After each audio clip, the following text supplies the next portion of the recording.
Happy morning to all. నేను మీ Akbar. 100 days 100 స్టోరీస్లో డే 14. కథ పేరు అతను అడిగిన చిట్ట చివరి ప్రశ్న.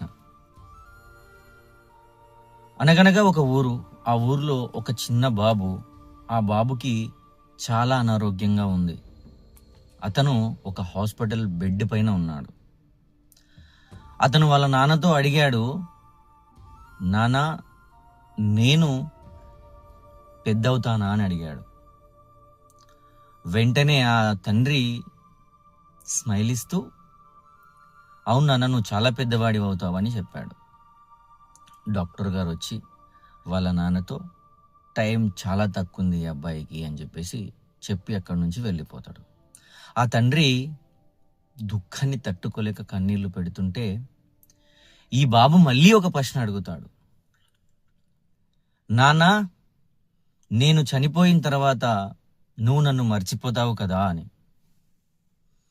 తండ్రి కన్నీళ్లు ఆపుకోలేక, నువ్వు నా గుండెల్లో ఉంటావు నాన్న, నేను బ్రతికున్నన్ని రోజులు నాలోనే ఉంటావు నువ్వు అని చెప్పి చాలా బాధపడుతూ ఏడుస్తూ చెప్తాడు.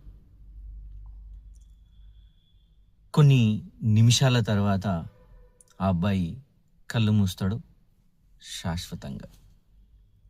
ఆ తండ్రి ఎంత బాధపడతాడంటే చాలా బాధపడతాడు. వెంటనే తేరుకొని ఆ రోజు నుంచి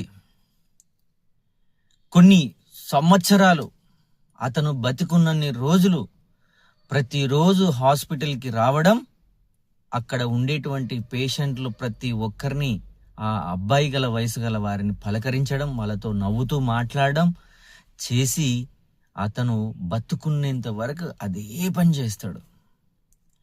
ఒక్కరోజు ఒక నర్స్ అడుగుతుంది, ఎందుకు సార్ మీరు ఇలా చేస్తున్నారు అని. అప్పుడు ఆ తండ్రి, నా కొడుకు నన్ను అడిగాడమ్మా, నేను చనిపోతే నన్ను మర్చిపోతావు కదా అని. కానీ నేను ప్రతిరోజు హాస్పిటల్కి వచ్చి నా బిడ్డను నన్ను చూసుకుంటూ ఇక్కడ ఉండేటువంటి వాళ్ళకి ధైర్యం చెబుతున్నాను నేను అని చెప్తాడు. ఇక్కడ ఓరల్ ఏంటంటే, లైఫ్ చాలా మందికి చాలా ఇస్తుంది, దాన్ని నువ్వు ఎలా తీసుకుంటున్నావు అనేది ఇంపార్టెంట్. కాబట్టి ఈ లైఫ్ కోసం కూడా చాలా ప్రేయర్స్ ఉంటాయి. కాబట్టి అందరూ కూడా ఆ దేవుణ్ణి ప్రార్థిస్తూ సక్సెస్ఫుల్గా ముందుకు వెళ్ళాలని కోరుకుంటున్నాను. Thank you.